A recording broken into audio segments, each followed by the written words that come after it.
Yeah, I just wanted to come out here because obviously it's 3:42 and everyone's on the 9 o'clock, I think, back to London. So AJ will just be a couple of minutes. I thought I'd come. If you've got any questions, fire away in the meantime.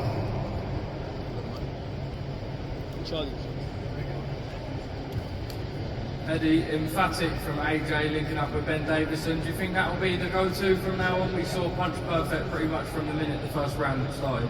Yeah, I mean, AJ's always looking to, as he said, chase greatness and improve.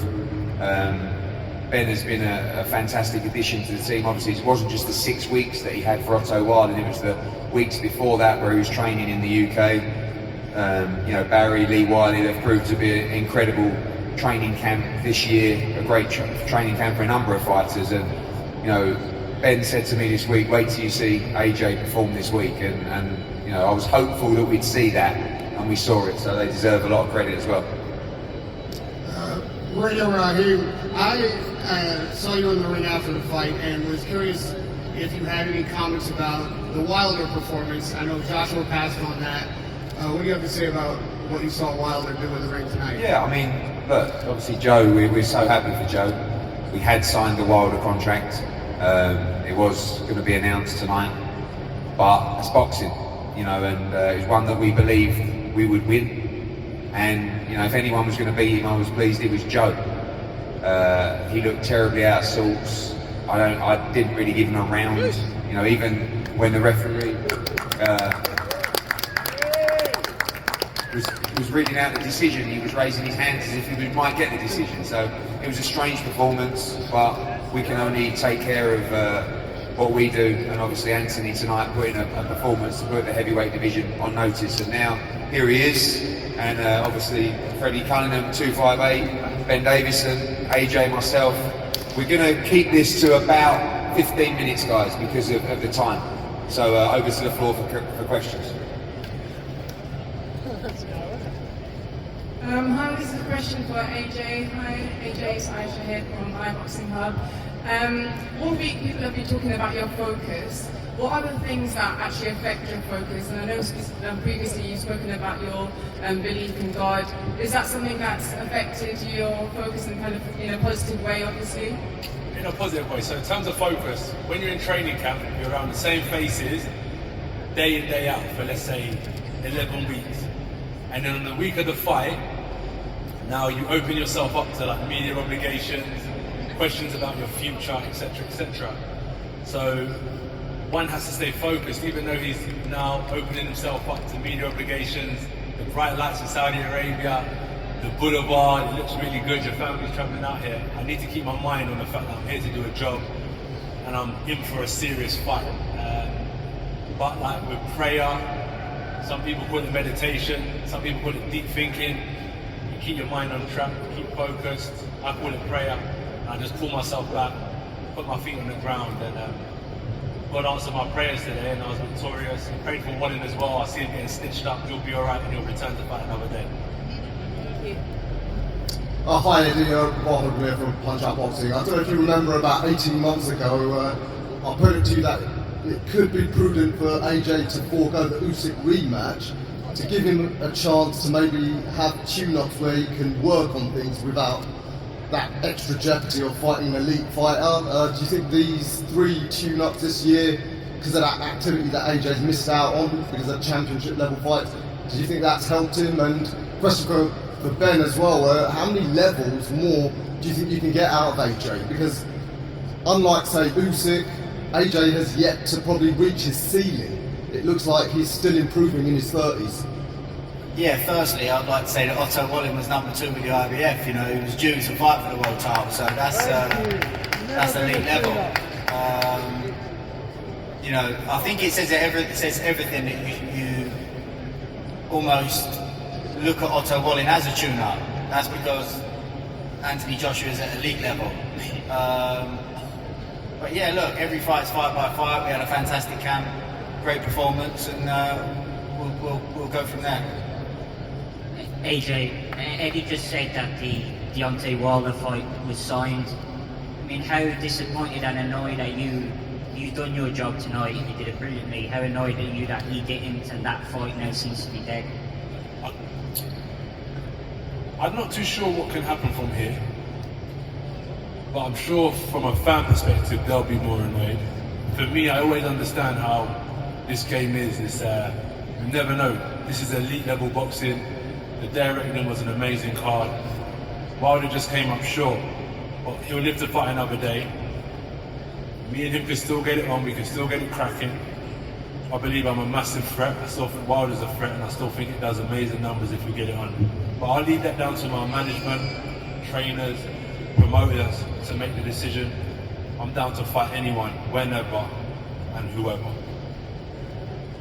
Josh, because the Wilder fight was sort of more or less done as most of us knew, you weren't really being pestered about what would happen next. You weren't being asked about retirement, but 2 times in this week you said, if I don't win Saturday, there's no future. Would that have been the end for you if you hadn't won tonight? Oh no, not the end. Like, I think it's amazing what Parker done tonight. He came up short against Joe Joyce and he showed resilience, it pays off. Daniel Dubois came up short a few times, showed resilience, it pays off. You should only give up when that competition within yourself, that competitive spirit dies. So for me personally, I'm a fierce competitor. You can ask my pals, like whether it's spelling games, whether it's chess, whatever it may be, Wordle, we all compete with each other.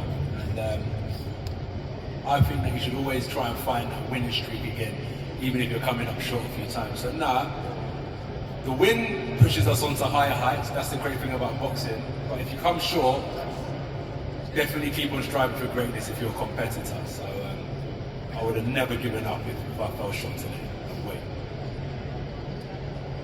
Sherry Abbasi for TKO Boxing. Anthony, first of all, congratulations on the victory. Just wanted to ask, Sorry, I can't see. Yes. Sorry. Over the years, we've been told you're quite an inquisitive person. You like to know why, not just do this and do that. Obviously, Ben Davison is known for his IQ and teaching. And I can't hear properly. Sorry. Loud as you can. I was saying Ben Davison's known for his IQ and sort of teaching people the little nuances. How important has that been in this camp to teach you to sort of change a game and find that sort of killer instinct again? Because tonight we saw you throwing those right hands, the pull counter, all these little things that you've done previously against Southpaws, like Charles Martin when you won the world title. How important has he been for you this training camp? You know what's interesting? I think Ben can answer that question a lot better than I can, because he's a vet. It's not a veteran because he's still young, but he's a scholar of the game. When we spoke, he saw what I've been trying to achieve in the business, and you know when someone understands you and a light bulb comes on and you just finally get it, and that was it. So he still pushed me towards trying to achieve what I'm achieving. He hasn't tried to change me. He still pushed me towards what I'm trying to achieve, but he's done it in a way where, because he knows boxing, he knows what I'm trying to do and he knows how to get it out of me in a way. You would have to ask him, but I don't want him to say too much because it's quite articulate and will give away quite a lot as well. But he switched the light bulb on in me this training camp. And I want to give a thanks to Ben Hearn as well for pushing me to go down to Harlow and train. Bro, I'm not going down Harlow, bro. I'm staying at Finchley. I'm staying at Finchley, bro. And we went down there, and I appreciate your time as well. Yeah, I appreciate your time. I'm not going to say too much, but it's been good. It's been good. And I appreciate my team for pushing me in that direction. As you talk sports here, AJ, a lot of people have said the best version of you is when you stick it on opponents and you're strong and you're powerful, but tonight you showed that you can be a smart boxer and you really picked him apart. Do you think that you proved that tonight? Once again, I'm not here to rate myself. This is another question that you'll have to ask my team. We spoke about what does it mean to stick it on someone. That means that anyone can come into the boxing gym and be a world champion or be successful. There's a lot more to it than that, and as I said, the light bulb has been switched on and we're on the same page for sure. But in terms of was it good, am I doing the right thing? just following the instructions. You'll have to ask my team how they felt about my performance. Anthony, Andrew McCart, IFL TV, you mentioned earlier, you said if you had the choice between three-time world champion or Deontay Wilder, you'd pick three-time world champion. Now with Wilder So losing... let me explain the scenario to you. So let's say, for example, there was an option to fight for the heavyweight championship of the world or fight an opponent. I would always choose the heavyweight championship of the world because that is the creme de la creme, the most prestige title that you can win in boxing. Now, there is no title on the line. So if there's no title on the line, what does that mean? I'm going to fight Deontay Wilder. But the question that was asked is, what would you rather fight for? I would rather fight for the title. Now, the next question should be, but Anthony, there's no title on the line, so what would you like to do next? I would fight Deontay Wilder. So the question has to be correct in order to get the right answer. I answered the question, I didn't answer the way they wanted me to answer. I just answered the question that was provided to me. But I hope that clears up what the guy was trying to get out of me. But I've made it clear now, is that I'm keen to fight anyone. But this week was fully focused on OTTO WALLIN. Hi AJ, over here to your left. German fans, the Zone Germany, also Ring Life Germany. I guess you haven't seen the fight of Ajit against Aslanbek Mahmudov today, but I know you know him, so could you tell for the German fans what do you think about Ajit and his performance and also his future in this division? I've known Ajit for a long time. Me and Ajit have done many good rounds together in the gym, we work together.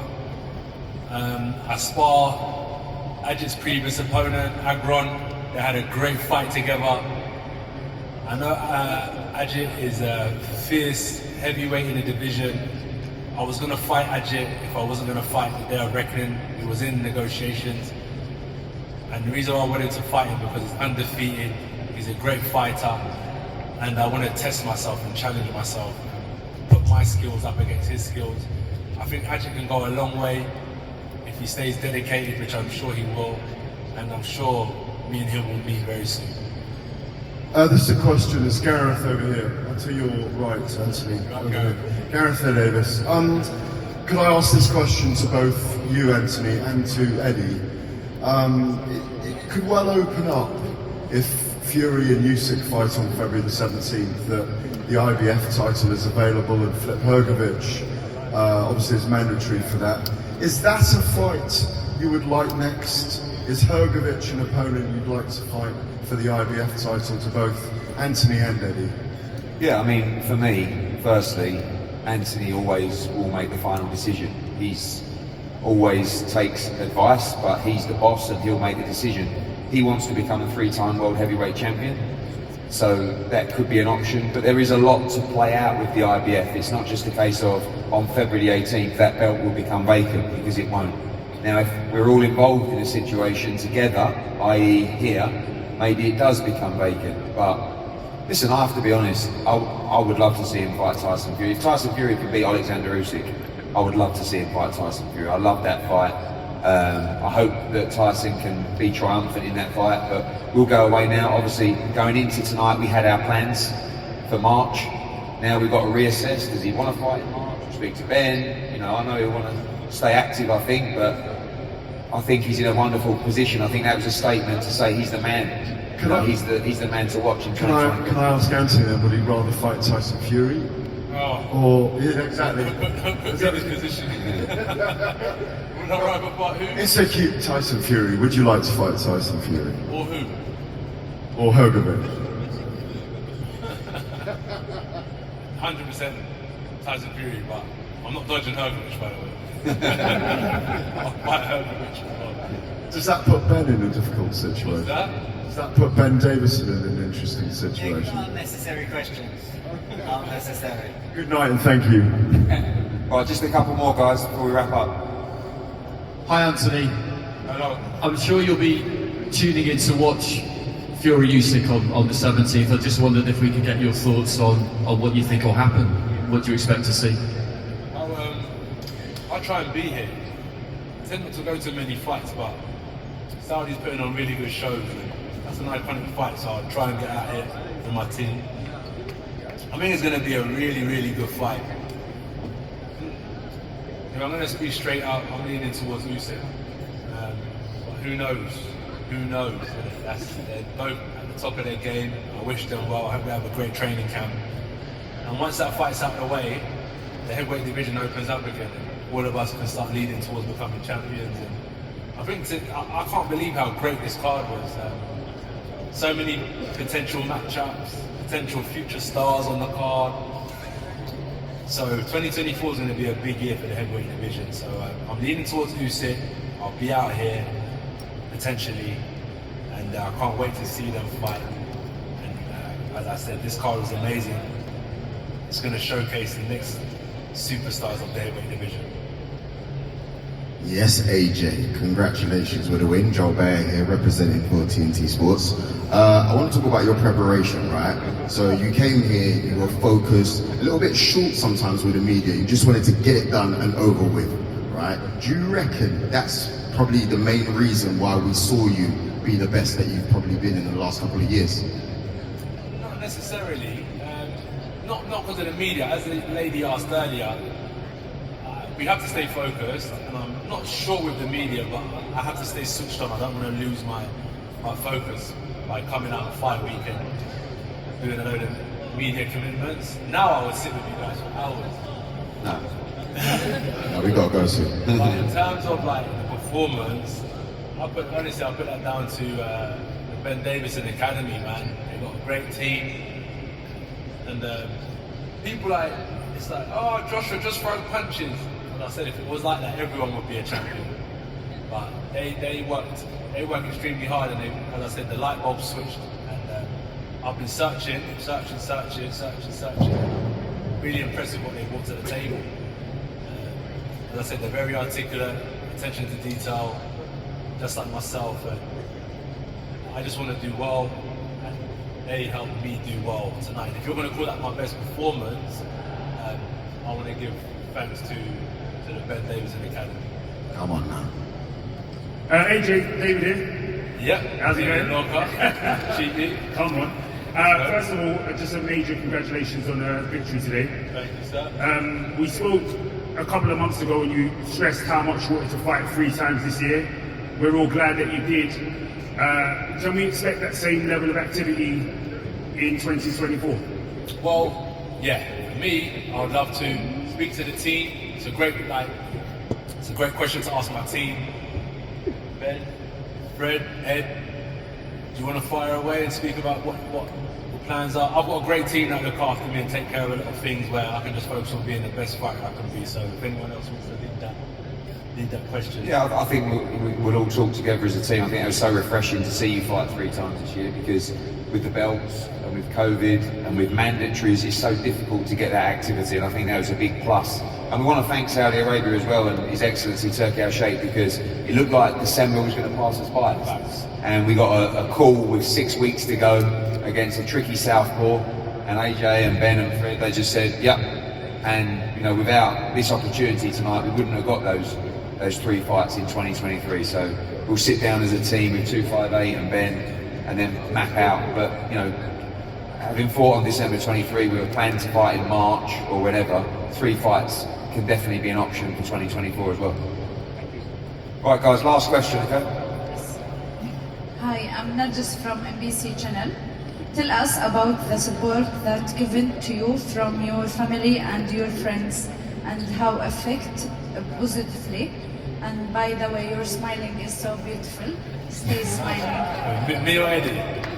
You. All right. You and Eddie. I forgot the question now. Is that one to me? Is that about my smile? What was the question? It was the effects of your friends and family. Okay. Look, Saudi Arabia is amazing. Yeah, they had a great time. So they had so much to do that they wasn't really worried about me, and they enjoyed the event. The whole card was phenomenal. So they came, they had a good time. My family's actually became boxing fans. Some of my family have fought before, and some of them haven't. And the ones that haven't actually enjoyed the show, the whole setup. So they let they let me focus. They understand that even though their nephew, brother, son, cousin, whatever it may be, is fighting, it's not just entertainment. He needs to focus, and they lead me to do my job. And we'll catch up another time. So yeah, I want to say thank you to Saudi Arabia. Also, I want to say thank you to David Ganser from 258 Management. I didn't realise it was so loved. Stand up, my muskie. Putting the show together. So last minute, done your thing. I appreciate you so much. Honestly, thank you so much for putting the show together, getting us back on that gravy train. Anybody looking for management from any walks of life in sport, shout out 258 Management. They do a great job. I recommend them, and I think that's the wrap now. Yeah, thank you guys so much. We appreciate you. What an into 2023. Merry Christmas. See you all in 2024.